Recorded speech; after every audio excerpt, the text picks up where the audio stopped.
Welcome student, मैं हूं Tande sir. दोस्तों, आज की क्लास में हम डीसी जनरेटर के बारे में विस्तृत रूप से जानेंगे।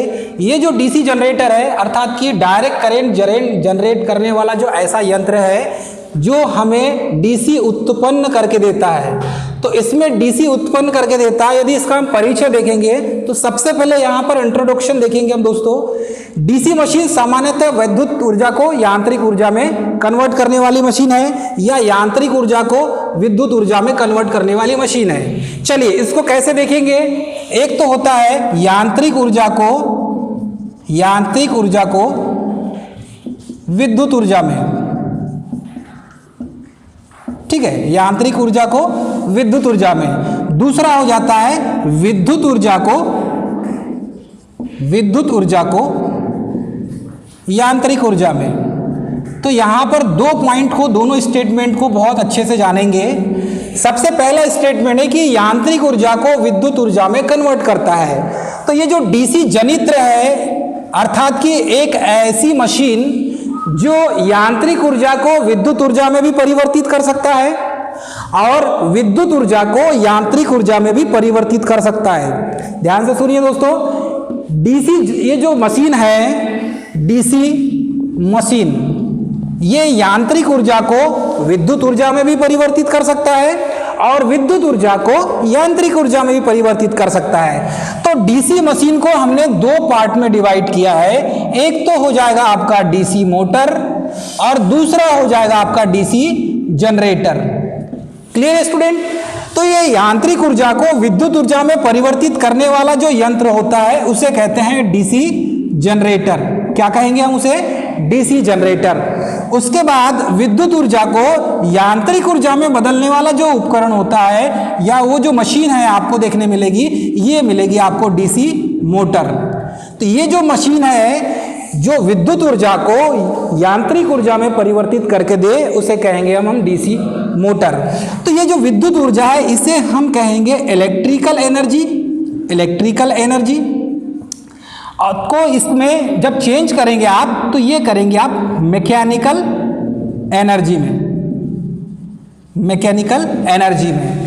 तो इलेक्ट्रिकल एनर्जी को मैकेनिकल एनर्जी में बदलने के लिए हम यही डीसी मशीन के सिस्टम को चेंज कर दें। तो ये डीसी मोटर यदि इसको हम बना दें तो ये इलेक्ट्रिकल एनर्जी को मैकेनिकल एनर्जी में चेंज कर देता है। और डीसी जनरेटर को यदि हम उसके रोटर पार्ट को जब घुमाएंगे तो ये मैकेनिकल एनर्जी को इलेक्ट्रिकल एनर्जी में चेंज कर देगा। चलिए देखेंगे डीसी मशीन क्या होती है। चलिए इसके बारे में जानेंगे हम, डीसी मशीन क्या होती है। तो डीसी मशीन जो है ये विद्युत ऊर्जा का परिवर्तक होता है और यांत्रिक ऊर्जा का भी परिवर्तक होता है, जैसा आपको यहां पर हम बताया गया है। तो डीसी मशीन सामान्यतः विद्युत और यांत्रिक दोनों ऊर्जा का परिवर्तित होता है। इसमें डीसी स्रोत पर कार्य करता है, ये पहली बात।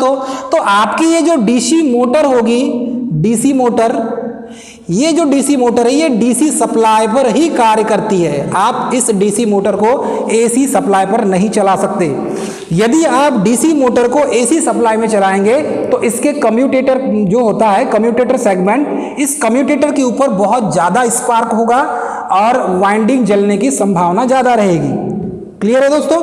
तो हम क्या करेंगे, डीसी मोटर को सिर्फ डीसी सप्लाई से ही चलाएंगे, एसी से नहीं चला सकते।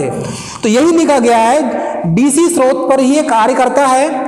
विद्युत यांत्रिक ऊर्जा को, देखो यहाँ क्या लिखा है, विद्युत ऊर्जा को यांत्रिक ऊर्जा में परिवर्तित करने वाली मशीन है जिसे आप डीसी मोटर कहते हैं। तो यही चीज आपको यहाँ पर बताया गया है। उसके बाद आप देखेंगे तो इसमें सबसे ज्यादा उपयोग जो है डीसी जनरेटर में किसका करते हैं। चलिए, यांत्रिक ऊर्जा को विद्युत ऊर्जा में परिवर्तित करने वाली जो मशीन है ये डीसी जनरेटर कहलाती है। और डीसी जनरेटर में जनरेटर के पार्ट को आपको घुमाना है, अर्थात कि उसके रोटर पार्ट को घुमाना है। तो रोटर पार्ट को घुमाने के लिए आप किस किस कंपोनेंट का या कौन कौन से ऐसे प्राइम मूवर का यूज करेंगे उसके बारे में हम विस्तृत रूप से जानेंगे। चलिए, पहली बात तो ये आता है कि आप डीसी जनरेटर के रोटर पार्ट को, उसके शाफ्ट को किस किस माध्यम से घुमा सकते हैं।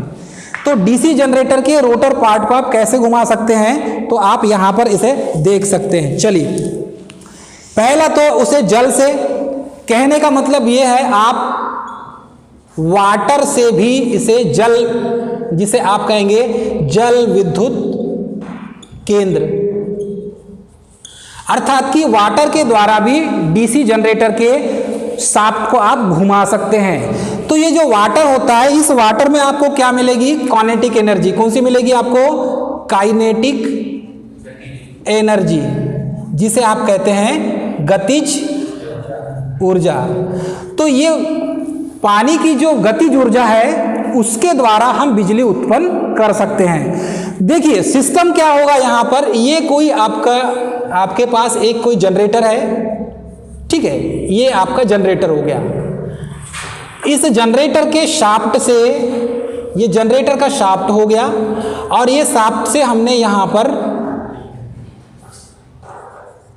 हमने क्या लगा दिए? ब्लेड लगा दिए। मानकर चलिए इस टाइप से आपने ब्लेड लगा दिया, और जब इसके ऊपर आप वाटर गिराएंगे तो ये ब्लेड घूमने लगेगा।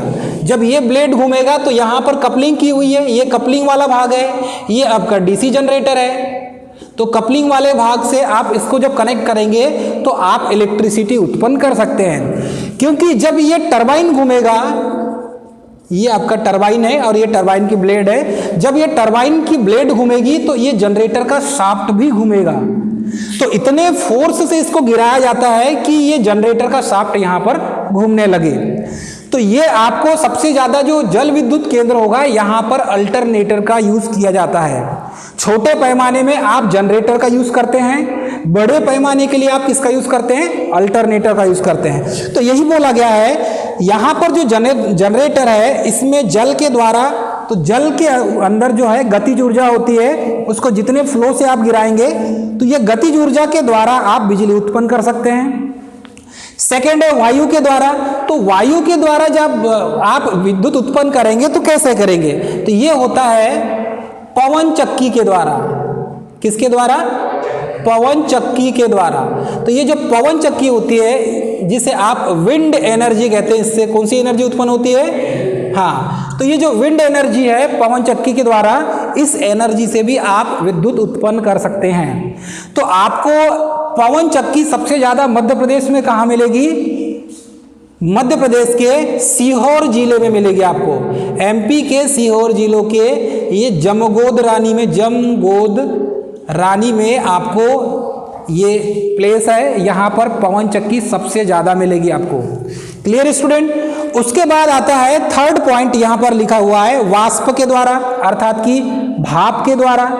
तो आप वाष्प के द्वारा भी विद्युत उत्पन्न कर सकते हैं। इसके लिए आपको क्या करना होगा? सबसे पहले तो आपको यहाँ पर करना यह होगा कि जो वाटर है, वाटर को आपको गर्म करना होगा। जब वाटर गर्म हो जाएगा तो वो भाप बन जाएगा, और उस स्टीम को क्या करेंगे? हम टरबाइन के ब्लेड के ऊपर गिराएंगे, और टरबाइन का जो ब्लेड है वो जनरेटर के शाफ्ट से अटैच होगा। तो ये बिजली जो है आप स्टीम के द्वारा भी उत्पन्न कर सकते हैं। तो इसमें स्टीम के द्वारा कैसे उत्पन्न करते हैं उसके पीछे भी आप, यदि आप यहाँ पर जो कोयले से बिजली बनाई जाती है उसके बारे में, ताप विद्युत ग्रह के बारे में यदि आप विस्तृत रूप से आप अध्ययन करेंगे तो आपको यहाँ पर मिलेगा। उसमें वाटर को, पहले कोयले को जलाया जाता है, और कोयले को जलाने के बाद वाटर को गर्म किया जाता है। जब वाटर स्टीम में चेंज हो जाता है तो ये स्टीम को हम किस में गिराते हैं? टरबाइन के ब्लेड में गिराते हैं। तो टरबाइन के ऊपर गिरता है तो टरबाइन जब रोटेट करेगा तो उसके साथ आपका जनरेटर भी रोटेट करने लगता है। तो इस तरीके से यहाँ पर बिजली उत्पन्न होती है। उसके बाद है परमाणु ऊर्जा के द्वारा। तो जो परमाणु ऊर्जा है, अर्थात कि न्यूक्लियर एनर्जी, तो न्यूक्लियर एनर्जी के द्वारा भी विद्युत उत्पन्न किया जाता है। परमाणु ऊर्जा में आपको देखेंगे तो मध्य प्रदेश में आपको कहाँ मिलेगा? मध्य प्रदेश में आपको परमाणु ऊर्जा संयंत्र मध्य प्रदेश में भी लगा है, चुटका गांव मंडला में। कहाँ पर लगा है? चुटका गांव मंडला में। तो चुटका गांव मंडला में आपको यहाँ पर ये जो परमाणु ऊर्जा केंद्र है यहाँ पर आपको देखने मिलेगा। उसके बाद पेट्रोलियम ईंधन। ये जो पेट्रोलियम ईंधन है, जिसे आप कहते हैं डीजल, पेट्रोल और कैरोसिन, तो इसके द्वारा भी आप विद्युत उत्पन्न कर सकते हैं। कैसा करेंगे? ये आपका डीसी जनरेटर है। डीसी जनरेटर के हिसाब से यदि आपने किसी डीजल इंजन को लगा दिया तो डीजल इंजन में आपको डीजल ही डालना पड़ेगा कि नहीं? तो जब आप डीजल इंजन में डीजल डालेंगे तो डीजल इंजन जब रोटेट करेगा तो उसी के हिसाब से आप जनरेटर को अटैच कर दीजिए। जब जनरेटर अटैच रहेगा तो ये डीजल इंजन घूमेगा तो आपका जनरेटर भी घूमेगा और जनरेटर से यहाँ पर आपको बिजली प्राप्त होगी। तो इस तरीके से आप पेट्रोलियम ईंधन के द्वारा भी बिजली उत्पन्न कर सकते हैं। तो ये सभी जितने भी यहाँ पर इसके द्वारा आप क्या कर सकते हैं? बिजली उत्पन्न कर सकते हैं। तो यहाँ पर जो विद्युत शक्ति में परिवर्तित करके इसको जब आप चेंज करेंगे तो यहाँ पर क्या कर रहे हैं? जैसे वाटर में, जल विद्युत में, वाटर में हम कौन सी एनर्जी को चेंज कर रहे हैं? गतिज ऊर्जा को विद्युत ऊर्जा में चेंज कर रहे हैं। ठीक है। पवन चक्की में हम विंड एनर्जी को इलेक्ट्रिकल एनर्जी में चेंज कर रहे हैं। वैसे ही आपको मिलेगा स्टीम। तो जो स्टीम की जो एनर्जी है, स्टीम में हमको काइनेटिक एनर्जी मिलती है, उस काइनेटिक एनर्जी को हम इलेक्ट्रिकल एनर्जी में चेंज कर रहे हैं। और वैसे ही आपको मिलेगा ये परमाणु ऊर्जा अर्थात कि न्यूक्लियर एनर्जी। तो न्यूक्लियर एनर्जी में यूरेनियम 235 और यूरेनियम 238, ये जो है यूरेनियम, ये एक ऐसा धातु होता है, ये एक ऐसा मटेरियल होता है कहना चाहिए तो, कि इससे आप ऊर्जा उत्पन्न कर सकते हैं। अर्थात कि यूरेनियम 235 और यूरेनियम 238 एक ऐसा विस्फोटक एक्सप्लोजिव है, इसके द्वारा परमाणु बम भी बनाए जाते हैं। ठीक है। जितने भी आपको मिसाइलें मिलेगी ये इसी के द्वारा बनाए जाते हैं। मिसाइलों में आपको यूरेनियम 235, 238 जो आपने देखा होगा हिरोशिमा और नागासाकी में, जापान में जब बम गिराया गया था, तो ये जो परमाणु बम गिराया गया था यूरेनियम 235 और 238 से ही बनाया गया था। और उसके निर्माणकर्ता ऑटो हैन है, उनके बारे में यदि आप जानेंगे तो उसके द्वारा भी क्या होता है कि ये अपना स्थायित्व प्राप्त करने के लिए अलग अलग न्यूट्रॉन के साथ क्या करते हैं? ये रिएक्शन करते हैं। इनका चैन रिएक्शन होता है। कैसा होता है इनका? चैन रिएक्शन होता है। तो ये जो चैन रिएक्शन होता है, ये चैन रिएक्शन के द्वारा ऊर्जा मुक्त करते हैं और यही ऊर्जा का हम यहाँ पर उपयोग करते हैं। तो यही ऊर्जा का उपयोग करके आप इलेक्ट्रिसिटी भी जनरेट कर सकते हैं। अर्थात सबसे अच्छा जो फ्यूल होता है ये कहेंगे तो ये यूरेनियम 235 और 238 में 235, 238 दोनों अच्छे फ्यूल होते हैं। तो ये न्यूक्लियर एनर्जी में जितने भी न्यूक्लियर पावर प्लांट है, रावत भाटा राजस्थान में जाएंगे, कुंडम आप वहाँ जाएंगे, आपका देखेंगे तो कहाँ कहाँ है? एक तो कर्नाटक में भी है। ठीक है। कर्नाटक में मिलेगा आपको, एक मिलेगा आपको राजस्थान में है रावत भाटा, फिर आपका चुटका गांव मध्य प्रदेश में भी है। तो ये जितने भी न्यूक्लियर पावर प्लांट है, तारापुर प्लांट आपको मिलेगा न्यूक्लियर पावर। तो ये जितने भी पावर प्लांट है यहाँ पर यूरेनियम और 235 और 238 का ही उपयोग करते हैं। इसमें सबसे ज़्यादा कैंसर का खतरा होता है, इसीलिए इसका जो है विरोध ज़्यादा किया जाता है। लेकिन इसमें इलेक्ट्रिसिटी सबसे ज़्यादा उत्पन्न होती है न्यूक्लियर पावर में। क्लियर है स्टूडेंट? पेट्रोलियम का यूज़ तो किया जाता है। तो यहाँ पर हम चेंज क्यों कर रहे हैं? यहाँ पर हम सीधे इलेक्ट्रिकल एनर्जी में ही कन्वर्ट कर रहे हैं। तो ऊर्जा संरक्षण का जो नियम है, ऊर्जा संरक्षण का नियम यह है कि ऊर्जा को नहीं उत्पन्न किया जा सकता है और ना ही नष्ट किया जा सकता है, बल्कि उसे एक रूप से दूसरे रूप में परिवर्तित किया जा सकता है। तो यहाँ पर हम वही कर रहे हैं, उसको एक फॉर्म में दूसरे फॉर्म में उसको कन्वर्ट कर रहे हैं। तो यही चीज़ यहाँ पर लिखा गया है। अब इसके जनरल कॉन्सेप्ट देखेंगे रोटेटिंग मशीन के, तो किसी भी रोटेटिंग मशीन में उसके जनरल कॉन्सेप्ट आप देखेंगे तो आपको बहुत सारी चीज़ देखने मिलेगी। चलिए इसमें हम क्या क्या पढ़ेंगे इस अध्याय में, इसके बारे में जानेंगे। तो इस अध्याय में सबसे पहले तो हम रोटेटिंग मशीन की अवधारणा क्या होती है, अर्थात रोटेटिंग मशीन कैसे रोटेट करती है, किस वर्किंग प्रिंसिपल पर रोटेट करती है, ये देखेंगे। फिर डीसी जनरेटर का सिद्धांत क्या होता है। बिना सिद्धांत के, बिना प्रिंसिपल के, बिना नियम के कोई भी मशीन बनाना संभव नहीं है। हर मशीन के पीछे अपना उसका एक लॉजिक है, उस लॉजिक को आपको पकड़ना पड़ेगा। तो यहाँ पर रोटेटिंग जो इलेक्ट्रिकल मशीन है उसकी अवधारणा क्या होती है उसके बारे में जानेंगे। उसके बाद डीसी जनरेटर का सिद्धांत क्या है, किस सिद्धांत पर कार्य करता है, फैराडे का कौन सा नियम है जिस पर यह सिद्धांत पे काम करता है, उसके बारे में देखेंगे। उसके बाद देखेंगे डीसी जनरेटर के कौन कौन से भाग होते हैं, क्योंकि अलग अलग पार्ट होते हैं डीसी जनरेटर के। आज प्रैक्टिकल में हमने उसको विस्तृत रूप से जाना है। उसके बाद ये किस नियम पर कार्य करता है, फ्लेमिंग के लेफ्ट हैंड में करता है कि राइट हैंड में करता है, पिछली वीडियो में आपको हम बता चुके हैं, इसके बारे में जानेंगे। उसके बाद डीसी जनरेटर की वर्किंग प्रिंसिपल क्या होती है, अर्थात कि डीसी जनरेटर से बिजली कैसे उत्पन्न होती है, उसके बारे में भी जानेंगे हम विस्तृत रूप से। उसके बाद है डीसी जनरेटर के विद्युत वाहक बल का इक्वेशन क्या है, ठीक है, EB is equal to P5ZN/60A, ये कहाँ से आता है, ये फार्मूला देखेंगे। उसके बाद हम देखेंगे डीसी जनरेटरों का वर्गीकरण, कितने प्रकार के डीसी जनरेटर हैं, उसके टाइप्स क्या हैं, उसके बारे में जानेंगे। उसके बाद है आर्मेचर रिएक्शन क्या होता है। हमने जब पार्ट्स के बारे में पढ़ा था तो उसमें आर्मेचर के बारे में पढ़ा था, तो ये आर्मेचर होता क्या है और आर्मेचर में ऐसा कौन सा रिएक्शन होता है जिसे आप आर्मेचर रिएक्शन कहते हैं, तो ये इसके बारे में जानेंगे। कम्यूटेशन क्या है, कम्यूटेटर का जो काम होता है कम्यूटेशन करने का, वो कम्यूटेटर के कम्यूटेशन के कारण ही उसका नाम कम्यूटेशन पड़ा है, तो ये कम्यूटेशन मेथड कौन कौन सी होती है इसके बारे में जानेंगे। इंटरपोल क्यों लगाए जाते हैं, क्योंकि पोल के साइड में इंटरपोल होंगे, इंटरपोल मतलब कि छोटा पोल, मेन पोल बड़े पोल होंगे, इंटरपोल छोटा पोल होगा, इसके बारे में जानेंगे। डीसी जनरेटरों का समांतर प्रचालन क्यों किया जाता है, दो जनरेटर आपको मिलेगा, जैसे दो ट्रांसफार्मर को समांतर में हमने कनेक्ट किए थे, प्रचालन किए थे, वैसे ही दो जनरेटर को भी समांतर में जोड़ा जाता है। दो जनरेटर का वोल्टेज आप एक साथ ले सकते हैं। यदि आपके पास लोड ज़्यादा है और आपको एक जनरेटर उस लोड को वहन नहीं कर पा रहा है, तो आपको दो जनरेटर को उसी सेम रेटिंग का होना चाहिए, आपने कनेक्ट कर दिया तो आप उस बल्क लोड को, हाई लोड को दो जनरेटर से चला सकते हैं। तो ये इसमें डीसी जनरेटर को समांतर में प्रचालन कैसे करेंगे इसके बारे में भी जानेंगे हम। उसके बाद डीसी जनरेटर की में कौन कौन से लॉसेस होते हैं, भाई ईडी करंट लॉस तो होगा ही, हिस्टेरिसिस लॉस होगा ही, उसमें विंडेज एंड फ्रैक्शन लॉस भी होगा, क्योंकि रोटेटिंग पार्ट होता है तो विंडेज और फ्रैक्शन लॉस होगा ही, फ्रैक्शन मतलब घर्षण हानि। उसके बाद देखेंगे इसमें इसकी डीसी जनरेटर की दक्षता, डीसी जनरेटर की दक्षता होती है, सबसे अधिक दक्षता ऐसे मशीन की होती है जिसमें कोई रोटेटिंग पार्ट ना हो, जैसे ट्रांसफार्मर। इसीलिए ट्रांसफार्मर की जो एफिशिएंसी होती है वो 95 से 99.9% तक होती है ट्रांसफार्मर की।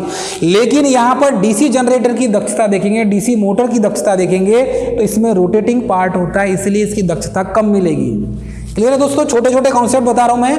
डीसी जनरेटर में दोष कौन कौन से होते हैं, डीसी जनरेटर में कभी आप उसको ऑन किए डीसी जनरेटर को और वो वोल्टेज प्रॉपर बना के नहीं दे रहा, तो कहीं ना कहीं कोई ना कोई फॉल्ट होगा उसमें। तो इन फॉल्ट के बारे में भी हम विस्तृत रूप से जानेंगे, उसका निवारण भी देखेंगे।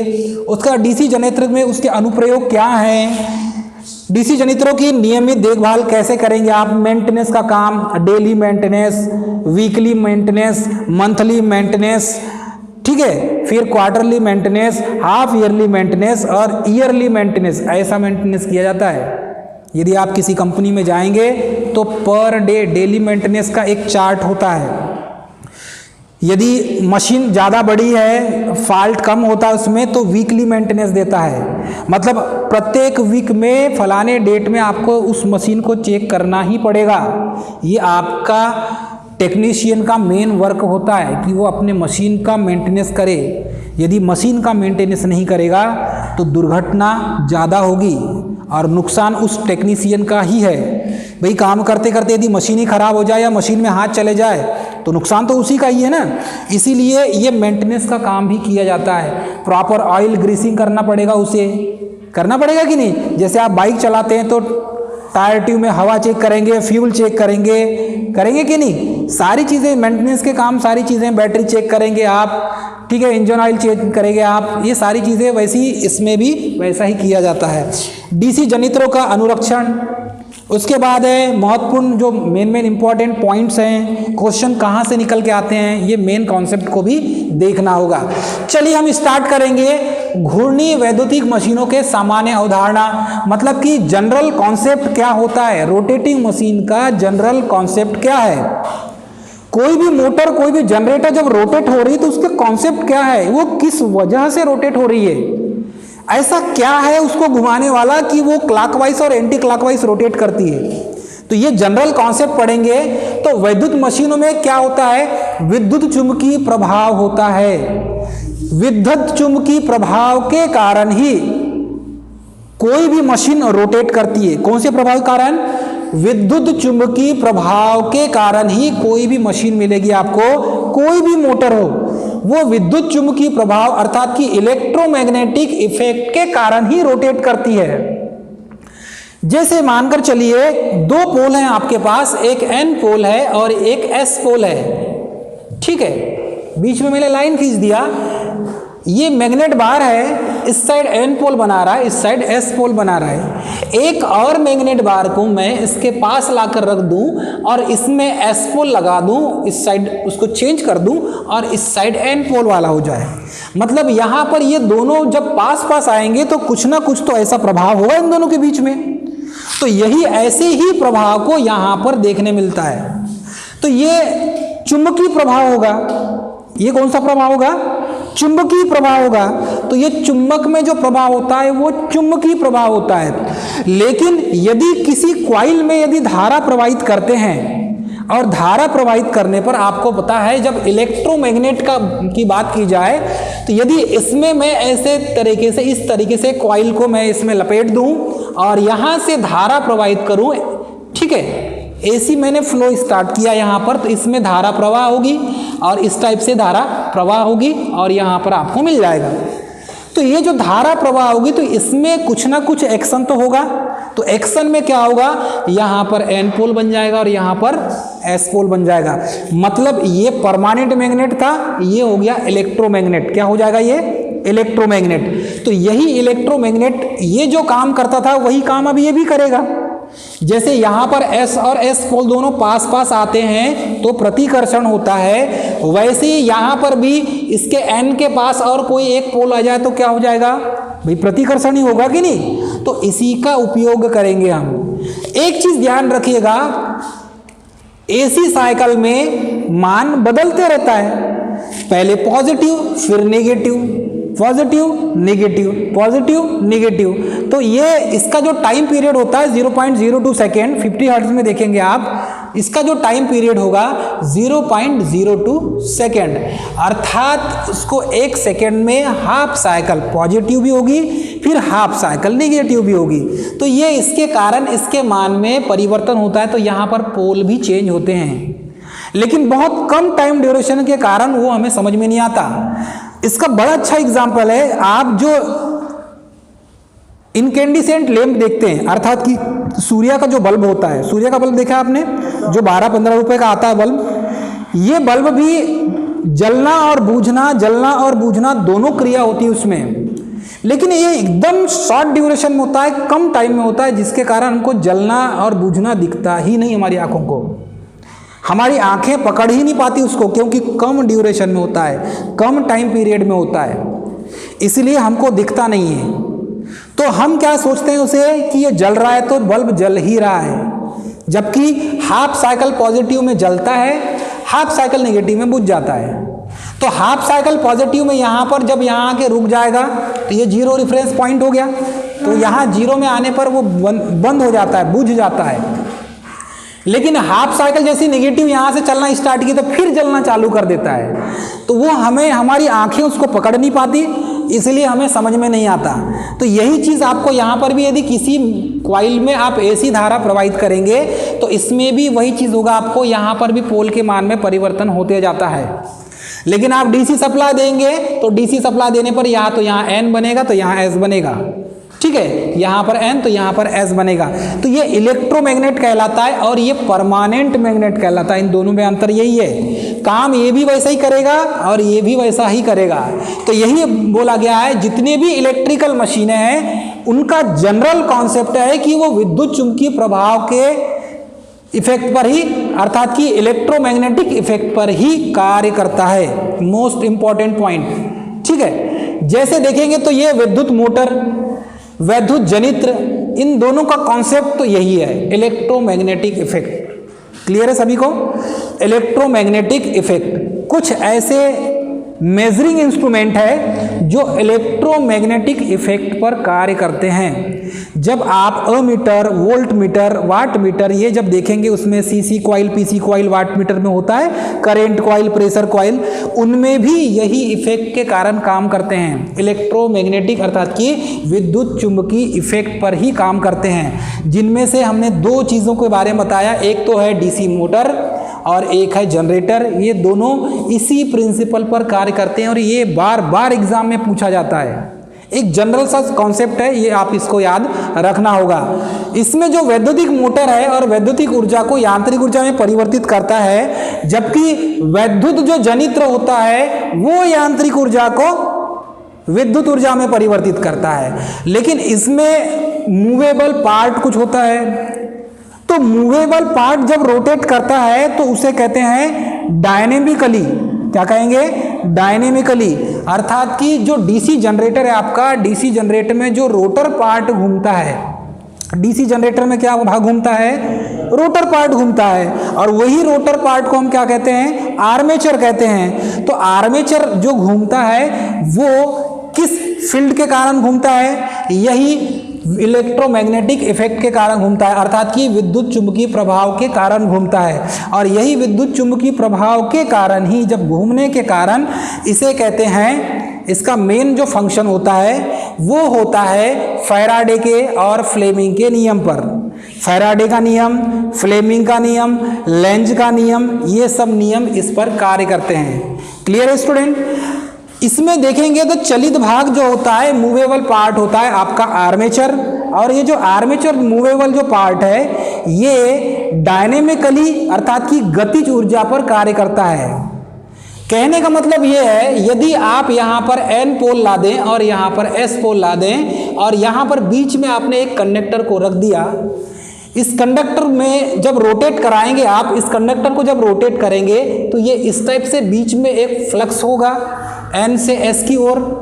इसी फ्लक्स को जब काटेगा, ये जिस पॉइंट पर काटेगा तो वहाँ पर इलेक्ट्रिसिटी प्रोड्यूस होगी। तो यही इलेक्ट्रिसिटी प्रोड्यूस जो होगी ये AC नेचर की होती है, और इसी AC नेचर के कारण ये जो है यहाँ पर आपको कुछ ऐसा अरेंजमेंट लगाना पड़ेगा जिसको आप बाहर निकाल सकें। तो हम घुमाते किसको हैं? यही आर्मेचर वाइंडिंग को घुमाते हैं। आर्मेचर घुमाते हैं कि नहीं हम? तो आर्मेचर को घुमा रहे हैं, इसीलिए ये क्या हो जाएगा? डायनेमिकली हो जाएगा। कैसा हो जाएगा? ये डायनेमिकली हो जाएगा। डायनेमिकली समझते हैं? गतिज ऊर्जा, कौन सी ऊर्जा को चेंज कर रहे हैं यहाँ पे हम? गतिज ऊर्जा को चेंज कर रहे हैं कि नहीं? तो इसी जो गतिज ऊर्जा है इसको हम यहाँ पर चेंज कर रहे हैं इलेक्ट्रिकल में। तो ये जो गतिज ऊर्जा है आप अलग अलग पॉइंट से इसको दे सकते हैं। तो इसमें जो घूमने वाला भाग होता है उसको रोटेटिंग या मूवेबल पार्ट कहा जाता है। ठीक है, तो ये घूर्णी मशीन या इसे कहेंगे हम रेखी मशीन, ये दोनों प्रकार की होती है। क्लियर है? ये जो मशीन है इसमें इसका जो कंस्ट्रक्शन मिलेगा दोनों का सेम मिलेगा। डीसी मोटर का भी वही मिलेगा आपको कंस्ट्रक्शन, और डीसी जनरेटर का भी कंस्ट्रक्शन आपको सेम मिलेगा। दोनों कंस्ट्रक्शन सेम है, कोई परिवर्तन नहीं है। वही कार्बन ब्रश लगे रहेंगे, वही कम्यूटेटर सेगमेंट रहेगा, वही आर्मेचर वाइंडिंग होगी, सेम कंस्ट्रक्शन होगा। बस आपको जहां से आप आउटपुट ले रहे थे जनरेटर से, वहां पर आपको इनपुट सप्लाई देना पड़ेगा, मतलब कि डीसी सप्लाई देना पड़ेगा। थोड़ा सा चेंज करेंगे, आपको इनपुट देना पड़ेगा, आउटपुट आपको मिल जाएगा। इनपुट के रूप में आप यदि इलेक्ट्रिकल एनर्जी दे रहे हैं तो आउटपुट के रूप में आपको मैकेनिकल एनर्जी मिल जाएगी। तो ये मैकेनिकल एनर्जी जो आउटपुट देने वाला जो मशीन होता है वो डीसी मोटर होता है। तो ये इसमें थोड़ा सा चेंजेस बस यही है। चलिए अब इसका सिद्धांत देखते हैं। अब डीसी मशीन और एसी मशीन में भी कुछ अंतर है। तो डीसी मशीन और एसी मशीन में यदि आप देखेंगे तो एसी मशीन एसी पर कार्य करता है और डीसी मशीन डीसी पर कार्य करता है। चलिए मेन पॉइंट देख लेते हैं यहाँ पर। डीसी जनरेटर का सिद्धांत क्या होता है? चलिए कापी पुस्तक निकालिए, नोट करिए आप। डीसी जनरेटर का सिद्धांत, हेडिंग डालिए डीसी जनरेटर का सिद्धांत। चलिए पहले इसे समझ लें, उसके बाद आप इसे लिखेंगे। यहां पर प्रिंसिपल आप डीसी जनरेटर का जब सिद्धांत देखेंगे आप, तो यहां पर क्या मिलेगा कि डीसी जनरेटर और उसी का छोटा प्रारूप होता है डायनेमो। मैंने आपको बताया था डायनेमो छोटा प्रारूप होता है, मतलब कि उसका छोटा मॉडल, डीसी जनरेटर का छोटा मॉडल डायनेमो होता है। और डायनेमो जो है सबसे पहले डायनेमो का ही निर्माण किया गया था, सबसे पहले डायनेमो का ही निर्माण किया गया था, डीसी जनरेटर का निर्माण नहीं किया गया था। जब डायनेमो को बनाया गया तब यह सोचा गया कि क्या इसका बड़ा प्रारूप बनाया जाए, तो ये डीसी जनरेटर का फिर निर्माण किया गया। तो ये जो डीसी जनरेटर ये फैराडे के विद्युत चुंबकीय प्रेरण के सिद्धांत पर कार्य करता है। मेन पॉइंट यही है, समझ में आ रहा है सभी को? यस सर, नो सर, कुछ बोलेंगे नहीं? तो डीसी जनरेटर जो है या डायनेमो है, ये फैराडे के विद्युत चुंबकीय प्रेरण के सिद्धांत पर कार्य करता है। दिस इज पिन पॉइंट, इसको आपको नोट करना है। यही पूछेगा ऑब्जेक्टिव क्वेश्चन के तौर पर कि डीसी जनरेटर का जो सिद्धांत होता है वो किसके सिद्धांत पर कार्य करता है। तो डीसी जनरेटर या डायनेमो फैराडे के विद्युत चुंबकीय प्रेरण के सिद्धांत पर आधारित होता है या कार्य करता है। अब इस सिद्धांत में ऐसा क्या कहा गया है जिसके कारण आपका डीसी जनरेटर काम करता है? मेन पॉइंट वाली बात है कि नहीं? अब ये जो डीसी जनरेटर है, डॉक्टर माइकल फैराडे जो है, डॉक्टर माइकल फैराडे, फैराडे का जो नियम है, उस फैराडे जो साइंटिस्ट है उनका पूरा नाम है डॉक्टर माइकल फैराडे। और इन्होंने ये जो नियम दिया था यही नियम है, यदि किसी चालक को, अर्थात कि जो आपके आर्मेचर की जो वाइंडिंग है, आर्मेचर की बात की जा रही है, देखो ध्यान से सुनिए, यदि किसी चालक को अर्थात कि आर्मेचर को, क्योंकि आर्मेचर के ऊपर क्या लगी हुई है? वाइंडिंग लगी हुई है, आर्मेचर वाइंडिंग लपेटी गई है कि नहीं?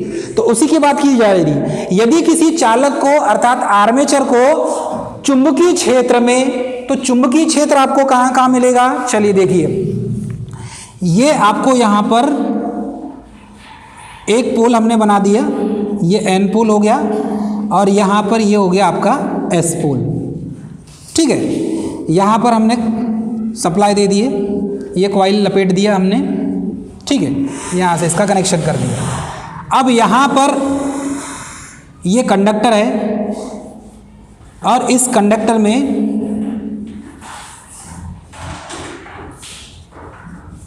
ये पॉजिटिव हो गया और ये नेगेटिव हो गया, धारा प्रवाहित होने लगी। यदि किसी चालक को, अर्थात कि ये चालक है, ये जो दिख रहा है आपको, ये चालक कहलाएगा, इसे कंडक्टर कहेंगे, कंडक्टर, या क्या कहेंगे हम इसे? चालक कहेंगे। ये क्या हो जाएगा? पोल हो जाएगा, जिसे कहेंगे आप फील्ड पोल, ठीक है। एन पोल और एस पोल बन गया यहाँ पर, ये एन पोल है और ये एस पोल है। तो यदि किसी चालक को किसी चुंबकीय क्षेत्र में, तो ये जो एन पोल और एस पोल क्या बना रहे हैं भाई? चुंबकीय क्षेत्र बना रहे हैं, चुंबकीय क्षेत्र बना रहे हैं। तो यही चुंबकीय क्षेत्र में ये जो कंडक्टर दिख रहा है आपको, ये चालक जो दिख रहा है, यही चालक क्या है? आर्मेचर है। क्या है ये? आर्मेचर। और आर्मेचर में ये कौन सी वाइंडिंग है? उसी को कहेंगे, कंडक्टर में जो लगा हुआ है इसी को आर्मेचर वाइंडिंग कहा जाएगा। क्लियर है स्टूडेंट? बिल्कुल एक एक पॉइंट को समझा रहे हैं। देखो, यदि किसी चालक को किसी चुंबकीय क्षेत्र में इस प्रकार गतिमान कराया जाए, यदि किसी चालक को, अर्थात कि ये आर्मेचर वाइंडिंग जो है इसी को चालक कहा जाएगा। यदि किसी चालक को किसी चुंबकीय क्षेत्र में, मतलब एन पोल और एस पोल, ये फील्ड पोल है जो चुंबकीय क्षेत्र बना रहा है, तो चुंबकीय क्षेत्र किस टाइप से बनाएगा? एन से एस की ओर, एन से एस की ओर, एन से एस की ओर, यहाँ से इस टाइप से चुंबकीय बल रेखाएं यहाँ पर गतिमान होगी। तो ये इस टाइप से इनकी दिशा होगी, इनकी दिशा भी हमने बना दिया। तो एन से एस की ओर जो चुंबकीय बल रेखाएं हैं, यही चुंबकीय क्षेत्र में इस प्रकार गतिमान कराया जाए कि उनकी गति से चुंबकीय बल रेखाओं का छेदन हो। छेदन मतलब कि काटना, यही चीज बोला गया है। इसी पॉइंट को पकड़ना आपको। यहां पर क्या बोला गया है? यदि किसी चालक को किसी चुंबकीय क्षेत्र में इस प्रकार गतिमान कराया जाए, अर्थात कि इस प्रकार गतिमान कराने का मतलब होता है कि ये आर्मेचर को इस प्रकार घुमाया जाए, इतनी स्पीड से घुमाया जाए कि उसकी गति से क्या लिखा हुआ है? चुंबकीय बल रेखाओं का छेदन हो। तो ये जो चुंबकीय बल रेखाएं हैं, ये चुंबकीय बल रेखाएं कहाँ चल रही है? एन से एस की ओर चल रही है। तो इसे हम नाम दे सकते हैं चुंबकीय बल रेखाएं। इसे क्या कहेंगे हम? चुंबकीय बल रेखाएं। अब इसे इंग्लिश में क्या कहेंगे? मैग्नेटिक कोई बताए बोलेगा? Magnetic line of force.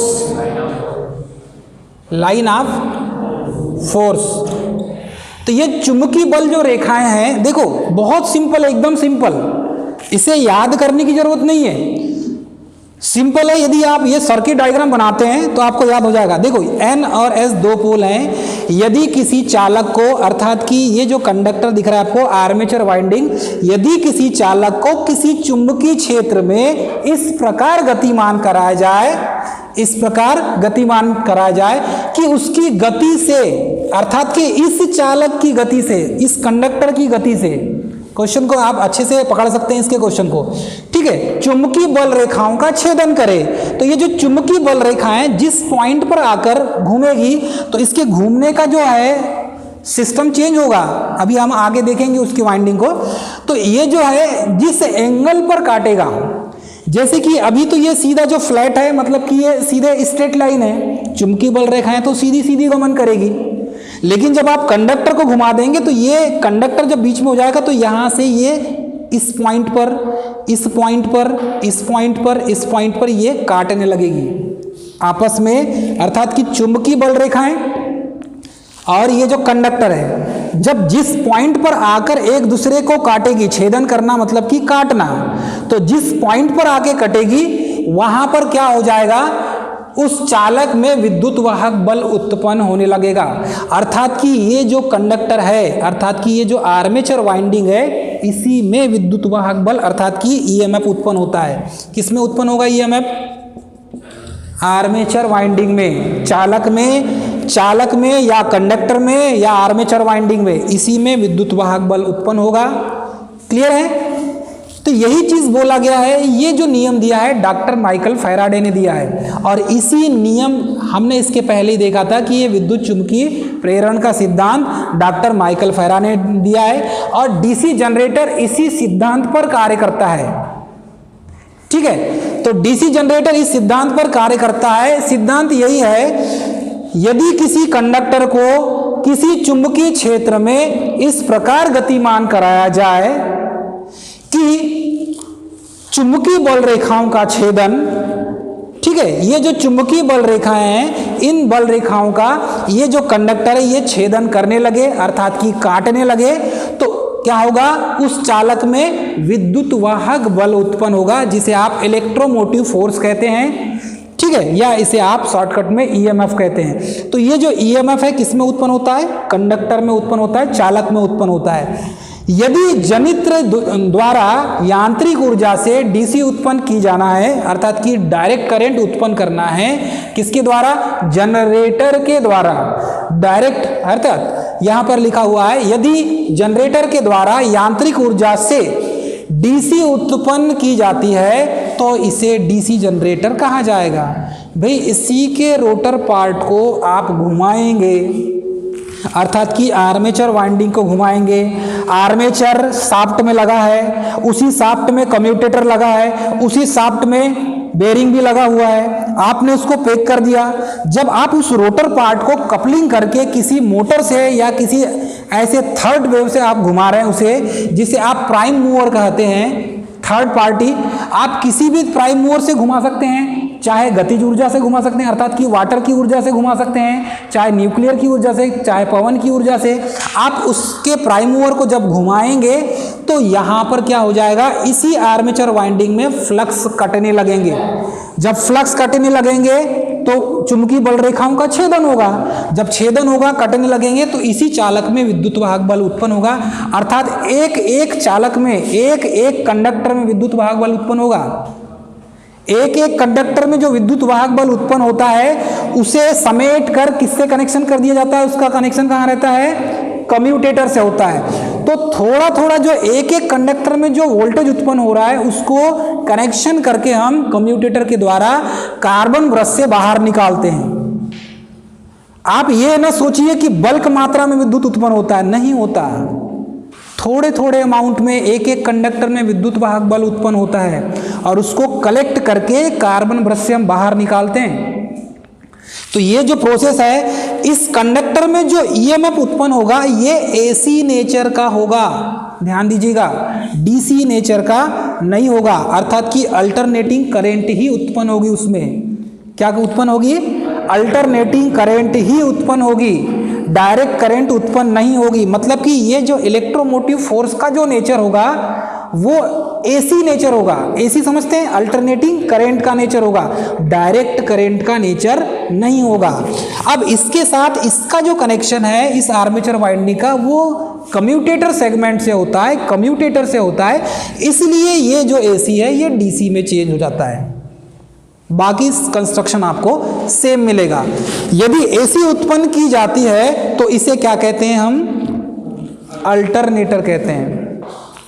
अब यही कम्यूटेटर को हटाकर हम स्लिप रिंग को लगा दें तो एसी उत्पन्न होने लगेगा। क्या उत्पन्न होने लगेगा? एसी। जब एसी उत्पन्न होने लगेगा तो उसे कहेंगे हम फिर अल्टरनेटर। क्या कहेंगे? अल्टरनेटर। तो यांत्रिक ऊर्जा से डीसी उत्पन्न करने वाले छोटे आकार की मशीन क्या कहलाती है? डायनेमो कहलाती है। और इसको पिछले अध्याय में हमने बहुत अच्छे से समझाया है। यांत्रिक ऊर्जा को विद्युत ऊर्जा में परिवर्तित करने वाली छोटी से छोटी मशीन या छोटी से छोटी जो उपकरण है उस मशीन को क्या कहेंगे? डायनेमो कहेंगे हम। क्या कहेंगे उसे? हम डायनेमो कहेंगे, जिसका उपयोग सामान्यतः विभिन्न प्रकार के वाहनों को चार्ज करने में किया जाता है।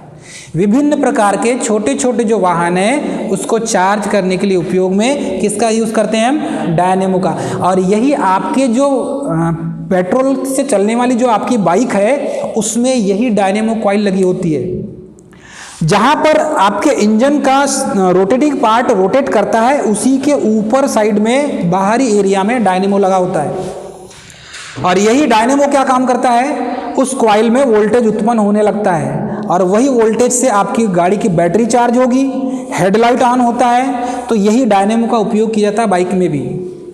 रिसेंटली ये वाला जो फीचर है, अभी आपके जो डीसी बैटरी से चलने वाली इलेक्ट्रिक ई बाइक जो है, ई बाइक में ये फंक्शन अभी आया नहीं है। यदि उस ई बाइक में डायनेमो का यूज़ कर लें, अर्थात कि मोटर के साथ साथ ऐसा अरेंजमेंट बना दें कि जिस मोटर से आपकी बाइक चल रही है उसी मोटर के ऊपर वाले पार्ट में या ऐसा अरेंजमेंट कर दिया जाए कि वह उसमें डायनेमो कॉइल लगा दें तो उससे भी वोल्टेज उत्पन्न होने लगेगा, ईएमएफ जनरेट होगा और उसी ईएमएफ से आप बैटरी को चार्ज कर सकते हैं। ये बहुत अच्छा कॉन्सेप्ट है, लेकिन इस पे अभी चर्चा नहीं हुई है, इस पे ऐसा कोई वर्तमान समय में आया नहीं है। आप चाहें तो इनोवेट कर सकते हैं, ये बहुत अच्छा कॉन्सेप्ट है आप, ठीक है, जिसका प्रयोग सामान्यतः विभिन्न प्रकार के वाहनों की बैटरी चार्जिंग में किया जाता है। चाहे आप देखेंगे बड़ी बड़ी जो ट्रेन की बोगियां होती है, उस ट्रेन की बोगी को सप्लाई देने के लिए बड़ी बड़ी बैटरियां होती नीचे लगी हुई, उस बैटरी को चार्ज करने के लिए वहां पर डायनेमो सिस्टम लगा होता है। एक एक ट्रेन की बोगी में नीचे वाले पार्ट में मिलेगा आपको। तो उस डायनेमो का काम, ये जो डायनेमो है वो बैटरी को चार्ज करने में उपयोग होता है। तो ध्यान दीजिएगा, उतने बड़े ट्रेन के डब्बे को मेंटेनेंस करने के लिए, पावर सप्लाई के लिए अलग अलग बैटरियां एक एक डब्बे के लिए होती है और उसके साथ में डायनेमो अटैच होता है। जैसे जैसे चक्का घूमेगा, व्हील घूमेगा, ट्रेन चलेगी तो डायनेमो भी रोटेट करता है और वो डायनेमो से बैटरियां चार्ज होती है। तो ये इसका बहुत अच्छा